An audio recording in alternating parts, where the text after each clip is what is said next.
అందరికీ నమస్కారం అండి. మాటే మంత్రము ఛానల్కి స్వాగతం. ఈరోజు గడప పూజ ఎలా చేసుకోవాలి, ఏ సమయంలో చేసుకుంటే మంచి ఫలితాలు లభిస్తాయి, గడప పూజ సమయంలో చేయకూడని తప్పులు ఏంటి అనేవి ఈ వీడియోలో మనం తెలుసుకుందాం. ఇంట్లో లక్ష్మీదేవి స్థిరంగా ఉండాలంటే చేయవలసిన పూజల్లో ముఖ్యమైనది ఇంటి గడపకు పూజ చేయడం. ఇంటి గడపని సింహద్వారమని, లక్ష్మీ ద్వారమని, ద్వారలక్ష్మి అని కూడా అంటారు. గడపని పూజించడం అంటే సాక్షాత్తు ఆ లక్ష్మీదేవి అమ్మవారిని పూజించడమే. అటువంటి ద్వారలక్ష్మి పూజను ఎలా చేసుకోవాలో ఇప్పుడు మనం తెలుసుకుందాం. ముందుగా శుభ్రమైన పొడి బట్టతో గడపని క్లీన్ చేసుకోవాలి. ఆ తర్వాత తడి బట్టను తీసుకొని గడపని శుభ్రం చేసుకోవాలి. పసుపు తీసుకొని రోజ్ వాటర్తో కానీ నీటితో కానీ పల్చగా గడపకు అంటుకునే విధంగా కలుపుకొని ఆ పసుపుతో గడపని శుద్ధి చేసుకోవాలి.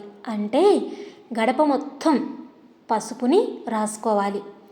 ఆ తర్వాత గంధం బొట్టు పెట్టి దానిపై కుంకుమ బొట్లతో అలంకరించుకోవాలి. అంటే ముందుగా గంధాన్ని రాసి దానిపైన కుంకుమ బొట్లతో అలంకరించుకోవాలి. బియ్యం పిండిని తీసుకొని గడప మీద ముగ్గులు పెట్టుకోవాలి. బియ్యం పిండితో మాత్రమే పెట్టుకోవాలి. ఎటువంటి చాక్ పీసులు కానీ ముగ్గులు కానీ వాడకూడదు. బియ్యం పిండిని మాత్రమే ఉపయోగించాలి. అలాగే గడపకు ఇరువైపులా కూడా పసుపు రాసి దానిపైన పద్మ ముగ్గును వేసుకోవాలి. వీటిని ద్వారభటులు అంటారు. అలాగే గడప ముందు కూడా ఎవ్వరు తొక్కని విధంగా ఒక చిన్న ముగ్గుని బియ్యం పిండితోనే వేసుకోవాలి. ఎవ్వరు తొక్కకుండా ఉండాలంటే చిన్న ముగ్గు వేస్తే సరిపోతుందండి. ఆ తర్వాత లక్ష్మీదేవి అమ్మవారికి ఇష్టమైన పువ్వులు అంటే చామంతులు, గులాబీలు, మల్లెలు ఏవైనా సరే మంచి సువాసన కలిగేవి వాటితో గడపని పూజించుకోవాలి. తర్వాత 2 మట్టి దీపం ప్రమిదలు తీసుకొని నువ్వుల నూనె కానీ ఆవుల నెయ్యితో కానీ 3 వత్తులని ఒక వత్తిగా చేసి అందులో ఉంచి దీపాలు వెలిగించుకోవాలి. ఇలా వెలిగించుకున్న వాటిని గడపకు ఇరువైపులా ముగ్గులు వేసాం కదా, ద్వారభటులు అని చెప్పాము. ఆ గడపకు ఇరువైపులా వేసిన ముగ్గులపైన ఒక తమలపాకు నుంచి వాటిపై ఈ దీపం ప్రమిదలను పెట్టుకోవాలి. ఆ తర్వాత గడపకి ధూపం వేసి హారతి కర్పూరంతో హారతి ఇచ్చి లక్ష్మీ అమ్మవారి స్తోత్రాన్ని తలుచుకుంటూ, అంటే మనం ఇక్కడ చేస్తున్నది లక్ష్మీ అమ్మవారి పూజ, లక్ష్మీ అమ్మవారి స్తోత్రాన్ని తలుచుకుంటూ గడపకు నమస్కరించుకోవాలి.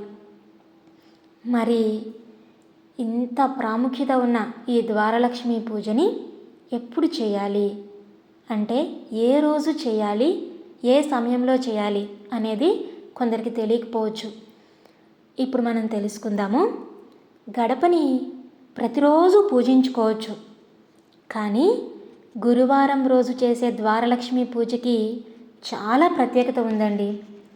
ప్రతిరోజు గడపని పూజించలేని వారు కనీసం వారానికి ఒక్క రోజైనా సరే గడపను ఖచ్చితంగా పూజించుకోవాలి.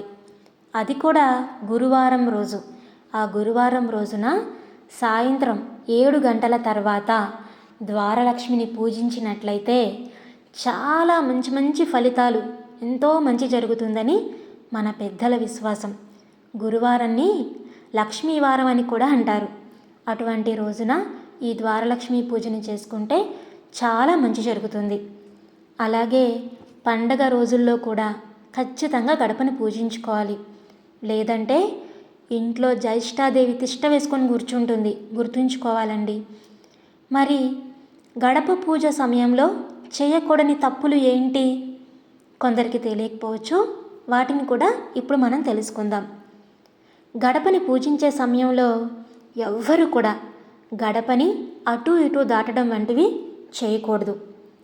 గడపని పూజించే వాళ్ళు కూడా ముందుగానే పూజకు ఏమేం కావాలి, పూజకు కావలసిన సామాగ్రి మొత్తాన్ని తీసుకొని ఆ తర్వాత మాత్రమే గడప పూజని మొదలు పెట్టాలి. అంతేగాని ఏదో మర్చిపోయామని పూజించే సమయంలో గడపని అటు ఇటు దాటకూడదు. ద్వారలక్ష్మిని పూజించినప్పుడు తప్పకుండా పెరటి గుమ్మం వైపు ఉన్న గడపని కూడా పూజించుకోవాలి.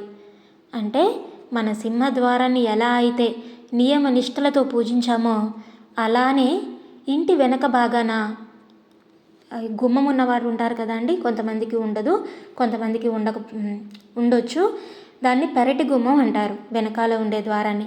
ఆ పెరటి ద్వారాన్ని కూడా తప్పకుండా పూజించుకోవాలి. అలాగే గడపని శుభ్రం చేయకుండా పూజించకూడదు. అంటే ముందుగా పసుపు కుంకుమ మనం పెట్టి ఉంటాం కదా ఇంతకుముందు, ఆ పసుపు కుంకుమని శుభ్రం చేయకుండా మరలా దానిపైనే పసుపు రాసి కుంకుమ పెట్టి అలాగా అలంకరించి పూజ చేయకూడదు. మరొక ముఖ్యమైన విషయం అండి, స్నానం చేయకుండా గడపని పూజించకూడదు. చాలామంది తెలియక చేసే తప్పు ఇదేనండి. ముందుగా గడపని అలంకరించేసుకొని ఆ తర్వాత స్నానం చేసి వచ్చి ఇంట్లో పూజ చేసుకుంటూ ఉంటారు. అలా అస్సలు చేయకూడదు, లక్ష్మీదేవి ఆగ్రహిస్తుంది. ఇంకా చాలా ముఖ్యమైనది, పొరపాటున కూడా గడపను కాలితో తన్నడం చేయకూడదు.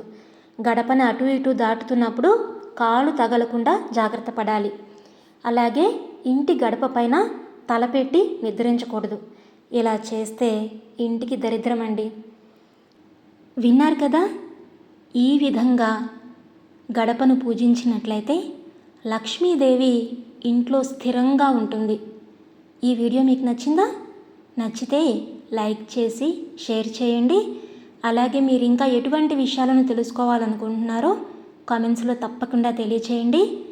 సర్వే జన సుఖినో భవంతు.